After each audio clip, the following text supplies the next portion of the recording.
Hey, before I tell you what an Israeli exit really looks like, I want to tell you a story. A story that does not end with a happy ending. And a story that shows why, in Israel, selling your company is only the beginning of the ride. There was this guy, Alon, engineer, two-time CTO, a guy who spent 7 years building a small but beautifully functioning SaaS for automating subscription payments for e-commerce. The company grew slowly, organically, no VC, no PR, but it was profitable. And at some point, boom, a fund from the US came to him and said, "We want to buy your company for $14 million, but you need to stay with us for 2 years as VP product." Alon didn't think for too long. In Israel, people say, "You've got money on the table? Take it. You don't know when it disappears." He did the deal. Articles went out. LinkedIn congratulations rolled in. First transfers, first new life, and then daily reality. Day after day, instead of building the product his way, Alon was sitting on calls with bosses in New York who didn't understand the market. His crew, his best people, half of them left. Because the new owner changed the bonus system. The team he had built over 7 years fell apart in 7 months. And Alon himself hit his first real burnout. Why? Because nobody explained to him what a retention plan really means. Nobody told him that when he sells his company, he's also selling his everyday life, his people, his work style, and above all, he's selling his control. Today he says bluntly, "If I could go back, I'd sell 30%, not the whole thing. And only with veto power over the roadmap." That's the Israeli exit in a nutshell. It's not that LinkedIn photo where someone is holding a check for $10 million. It's months of negotiation, dozens of legal traps, fighting over post-exit conditions, fighting for your people, and fighting with yourself. So in this episode, I'll show you what an exit in the Israeli style really is, how you negotiate it, and how a founder actually lives it. I'll show you what it means to build a company that's ready to be sold without losing everything in the process. I'll also show you what the death of an Israeli company looks like day by day, because that is not a taboo topic here.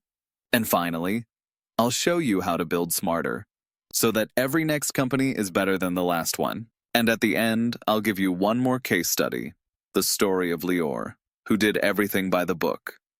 And the system still surprised him. So, let's begin. You're selling your company? That means you've just stepped into the hardest game the Israeli market knows. Because here, exit is not the end. Exit is just the beginning. You sell your company, you go public, or someone buys you. What then? What does a real Israeli exit look like? And why it doesn't always mean ending your career, but very often the exact opposite, the beginning of the next stage. In the UK or the US, selling your company often sounds like the end point. In Israel, that's just the start of the conversation. Here, an exit is not retirement. It's a signal that you know what you're doing, and that people are willing to trust you with more. Israeli exits are famous worldwide, but behind every big headline, Company X sold for $100 million, there's a whole map of decisions, strategies, and negotiations. And very often also disappointment, when 100 million turns out not to be 100 million in your pocket. In this act, you'll see what an exit in the Israeli style really means, and what the possible exit scenarios are, from an acquisition by a bigger player, through partial secondary sales of your shares, all the way to an IPO. What does exit actually mean? Exit is not just selling all your shares, it's any moment when you step out of the company as an owner. You sell part of your stake, say 20 or 30%. Your company gets acquired by a bigger player. You go public, IPO, initial public offering. You do an acquihire, selling the company mainly for the team. The product may end up in the bin. The most common exit scenarios: 1. Trade sale to a corporation. For example, a large American company buys an Israeli software house or SaaS. 2. Sale of shares to an investor, secondary. A fund buys out some of the founder's shares so they get liquidity, but stay in the game. 3. IPO on TASE or NASDAQ listing on the Tel Aviv Stock Exchange, or on NASDAQ for bigger companies with global ambitions. 4. Acquihire your company is swallowed mainly for your team. The product may never see daylight again. 5. MBO, management buyout. Your team buys the company out from you and becomes the new owner. What do exit negotiations look like? This is no longer about pitch decks. Now it's due diligence, IP analysis, negotiations about retention plans. Do you stay for a year? For 2? Earn-out structures. Does part of your money depend on future results? Share structure and liquidation preferences. It's weeks of meetings, hundreds of emails, lawyers on both sides, and one key question: are you ready to give up control?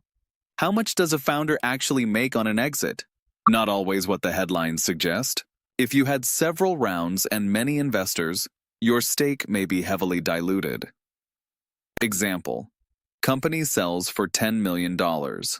Founder has 20%, but half of it is still vesting. After taxes and preferences, he ends up with maybe around $1.5 million in cash, plus a 2-year employment contract as a director. That's why people often say, exit is a way to build a better business, not a way to retire. IPO, the Holy Grail? An IPO, going public, is rare, but it happens. Most often, on TASE, Tel Aviv Stock Exchange, on NASDAQ for bigger global companies. IPO means months of preparation, huge costs, lawyers, audits, prospectuses, public reporting, constant investor pressure. But it also means access to large capital, prestige, currency in the form of liquid shares, selling people, not product. Acquihire, an increasingly common model. A big company, for example Google, Meta, Checkpoint, buys your startup essentially just to get your team. Conditions often are guaranteed employment for the team for at least a year, loyalty bonuses, the founder becomes head of product, director of X, or similar in the new structure. The product, sometimes it's integrated, sometimes it goes straight to the archive. Selling only a piece and staying. Secondary. In Israel, secondary rounds are very common. A fund or investor buys part of your shares. You get cash, but you keep running the company. Advantages: you have money to live without giving up on the vision. You increase your credibility. You can reinvest in growth or in your next company.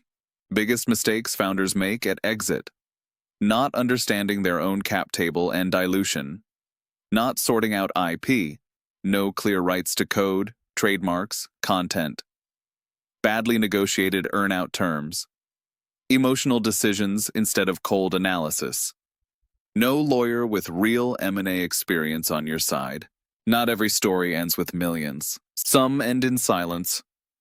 But that's not the end. That's the key moment which shows whether you're truly an entrepreneur or just someone who once tried a startup. Not every business ends in an IPO. Not every company sells for millions. Not every founder becomes a LinkedIn star. In Israel, where failure is built into the culture as part of the process, a company collapse is not a disgrace. It's a test. This act will show you what the death of a company looks like and what happens next. How does a company die? Day by day? It starts with silence. Clients stop coming back. Leads become fewer and fewer. Then come the layoffs.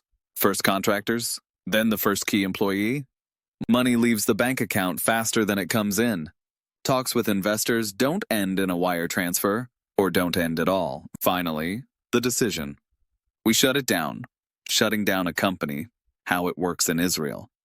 You inform your CPA. They start the process of notifying Mas Hachnasa, tax authority, Bituash Leumi, national insurance, social security, VAT office. Then you close your business bank account. You file your final tax reports and closing balance sheet and, in the case of a company, you notify Rasham HaHavarat, registrar of companies, the corporate registry. It's a process. It can take weeks or months, but if you do it by the book, you don't walk away with hidden debts in the system. What does it feel like to close your company? Shame, burnout, sometimes relief, but most often, a sense of loss, of what was supposed to be your big success. Sometimes also anger, that nobody told you what it would really be like, that nobody taught you how to fail. But right there, in that moment, real entrepreneurship begins. Because if you get up after the crash, learn the lessons, and come back, nobody in Israel will say, "You failed, you're not cut out for this." On the contrary, they'll say, "Now you finally know how to build." What next after failure? Close things formally. No loose ends in the system. Tell your story. No one laughs at people who actually try. Rest. Even a week matters. Talk to other founders, investors, clients. Come back with a new plan, a better team, more experience. Biggest mistakes of companies that go under: no market validation, a product without a real customer, co-founder conflict, no clear roles or decision rules, financial chaos, poor runway management, ignoring data, not tracking costs, not iterating, founder isolation, no team, no advisors, no honest conversations. How do you build a company in Israel smarter, faster, and without complexes? After everything, the first invoice, the first refund, the first failure, and the first win, one question remains. How do you keep doing this, but better? Israel is a country where the winner is not the one with the most money, not the one with the best product, not the one with the biggest team. The winner is the one who thinks faster, tests more often, and has fewer hang-ups about trying things differently. The advantage isn't in the technology, it's in the structure.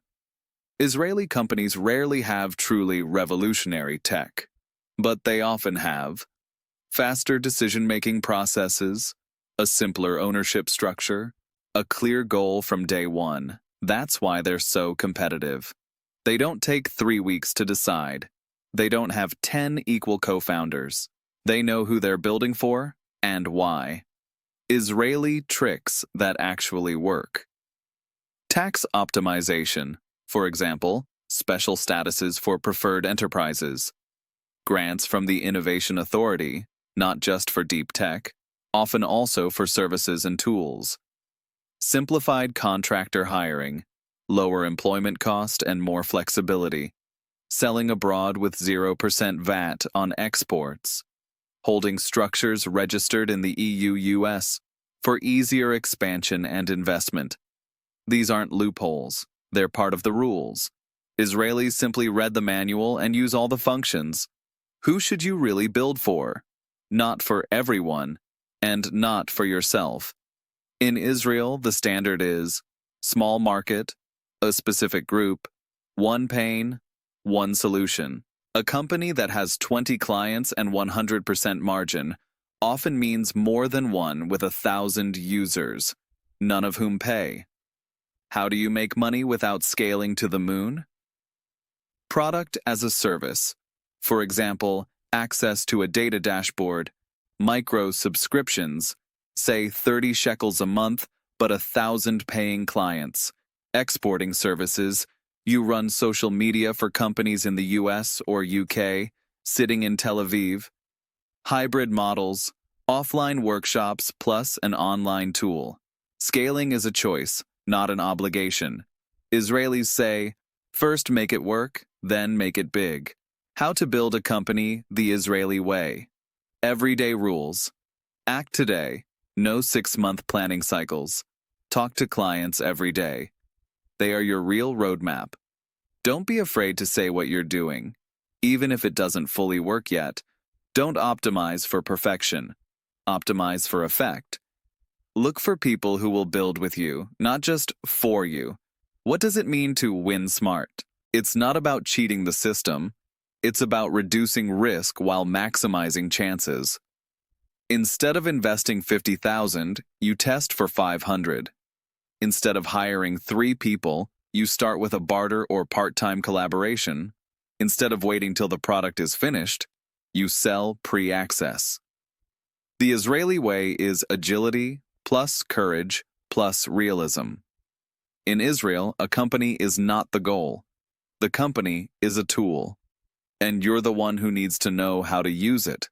And maybe right now, after this entire episode, you're thinking, is it really possible to make a mistake and lose your company in 3 days?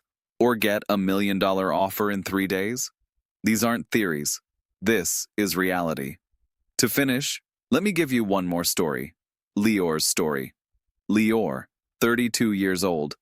3 years ago, he launched in Tel Aviv a small e-learning platform, Hebrew language courses for the Jewish diaspora in the US and Canada. No investors, no fancy marketing, simple landing page, Facebook ads. First month, $2,000 in revenue. Second, $15,000. Third, $50,000.